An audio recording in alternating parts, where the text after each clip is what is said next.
What's up, guys? Everybody knows that turtle sucks, right? There's a guy behind you, he's about to score, and he's about 2 seconds away from strangling you unconscious. And worst of all is that you can't see what's going on. Wrong. There's actually many different types of turtle, and depending on if you understand when to use which turtle when, you can create this as a very offensive position. Your opponent thinks he's seconds away from victory, and you can set up many offensive cycles and traps for your opponent if you know how to play turtle correctly.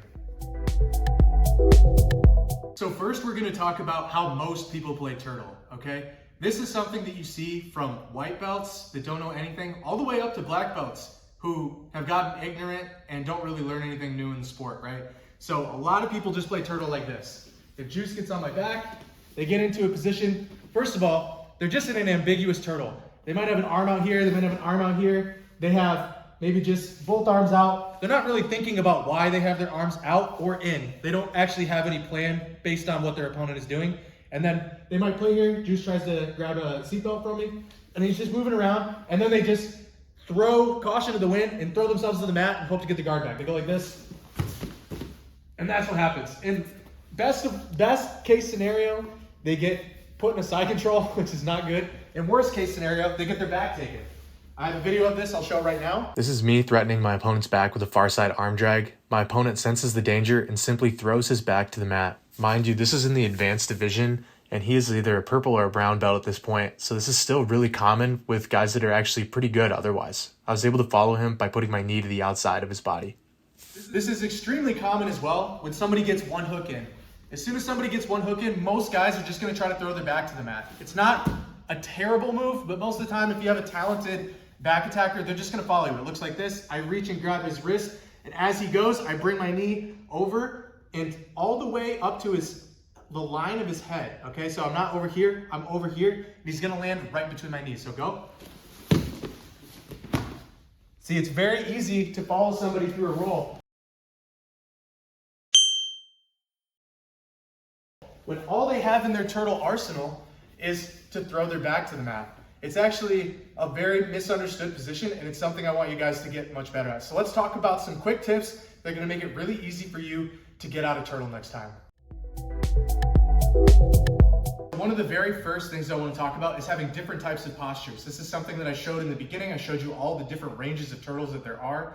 And this is something that is a principle in escaping, which is something I'm huge on the channel. If you guys haven't found my instructional yet, it's called Human Dart Frog, and there's also Scrambler's Gambit. They're both about side control escapes and octopus guard. And both of those adhere to this same principle of having the correct posture for the correct circumstance, right? So there's different types of turtle. If Juice comes onto my back and I'm here, there's turtles where I call this the Sphinx. This is where we're super, super tight. Maybe he doesn't have any arms in yet, and it's very difficult for Juice to get anything because I'm closed off completely.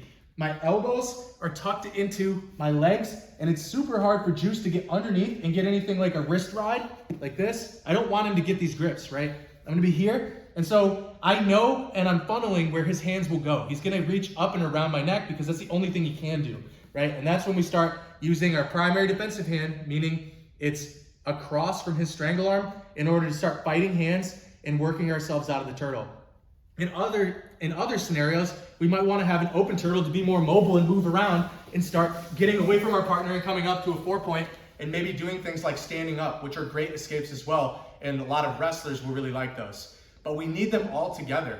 And so if you're just playing turtle ambiguously like this is not really a good way to start out your journey with trying to escape turtle. It's gonna be a very frustrating position for you because you're not using the correct posture at the correct time. So again, if your opponent has no hooks in at all and no connections to you yet, this is a really good option because now I can open up, I can raise my level, and I can start moving away from my partner. Additionally, if I want to be more mobile, again, I'm going to have my arms out, but again, this comes at a cost of him possibly grabbing wrist rides. So we need to be able to deal with these things as well. And then there's other things, like if I come up to a 4-point, this is going to make it much more mobile for me, but also it comes at the cost of him being able to throw in strangles and jump on my back, right? So we need to be able to know what turtle posture to use when. A second thing is that we don't want to actually stay in turtle and not move. A lot of people, they get into a turtle and they take it so literally that they're like, a turtle doesn't move, I don't move, I just stay here and fight hands. Fighting hands is important, but moving yourself and moving your hips away from your partner is even more important. So one of the worst positions that's gonna keep you here for a long time is if our partner has something called the cowboy ride, which is where Juice is gonna come on my back and he's just gonna put both of his knees outside my hips, like this. This is very difficult now because I don't have any ability to do any rolls or anything like that because like we talked about in the beginning, he's gonna have his knees on both sides of my hips. And so if I roll, he's just gonna follow me and he's gonna take my back. It's gonna be very, very easy for him to take my back in those positions. So instead of allowing him to do that, we need to understand how to move our partner in a turtle and make space for ourselves to get escapes. And again, this is something I cover extensively in my other escape instructionals. This is again a principle that you will see over and over and over in escapes, which is movement, small movement leads to larger movement. And movement is the enemy of control and the enemy of his submissions, right? So if we are able to start getting movement, it's gonna be really, really vital to us getting out of turtle. So for example, if he's in a cowboy ride and he's leaning over me because he doesn't want me to stand up, if I stand up, it's really difficult because I don't have any ability to raise my upper back. He's got all of his weight on me. So I can do things like lifting my hips, to bump him forward, and he'll adjust his base, and I can start moving around, making it hard for him to stay on. Maybe he'll jump off to the side slightly, and then he'll move to something else, right? So this will get him off my back. And then we also have things called swisher steps, which are super important. So if my opponent is somewhat on my hips, but he's not completely covering them, he's just off to the side, yes, just like this. If I try to roll from here, he still has very good control of my hips here. But what I want to look to do is take my feet like this. I swish them out to the side. It's like windshield wipers. I swish them, and then I bring my knee to my other knee. So it's just like this. Swishing, bring my knee to my other knee. Do you see how much space I've built between Juice and I? That now I can take advantage of this and do things like inside shoulder rolls to roll through and go into my own submissions like triangles, where he pulls out of this, and I go into things like K-guard or a coil lock. Okay, so there's a lot of different options once we understand how to actually have movement.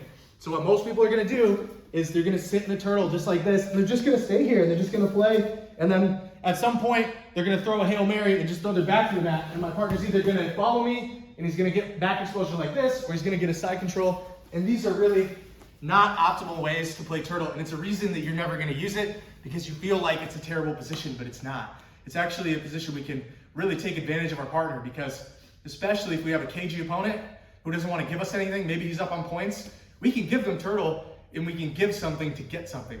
So another example of this would just be moving away from our partner. Let's say he's here, he grabs the seatbelt, he's really behind me, and now I'm just gonna swish a step out to the side. Now I've made space, I can trap his arm and roll through, okay? So creating space and learning how to move in a turtle is super, super important.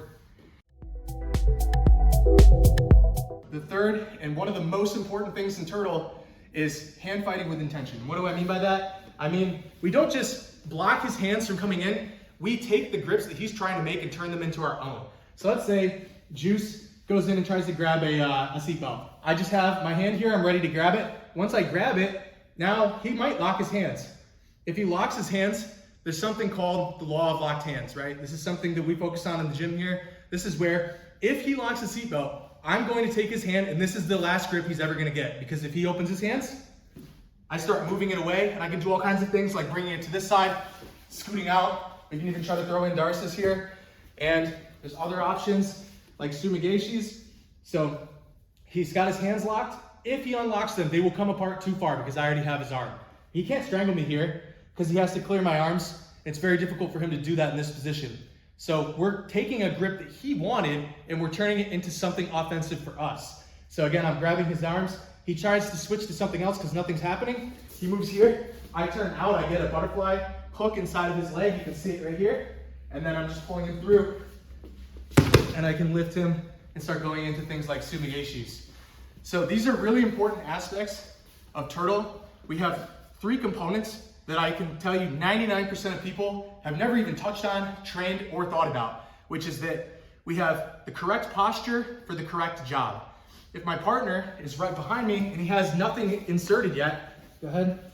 I have this Sphinx position where I'm really, really tight to my elbows and knees. It's very hard for him to get anything besides a seatbelt. So he puts a seatbelt in, And now I know that he has a seatbelt.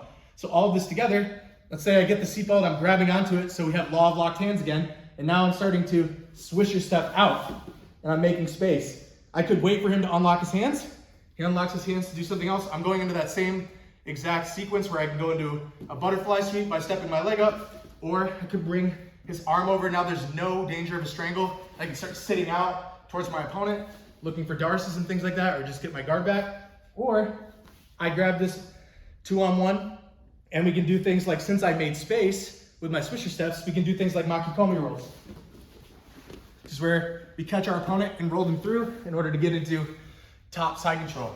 So there's many facets of turtle that are different from just learning moves. And these are the way that I like to teach my students how to do defensive movements into offensive cycles. And again, this is extensively covered in my 2 instructionals I've dropped already.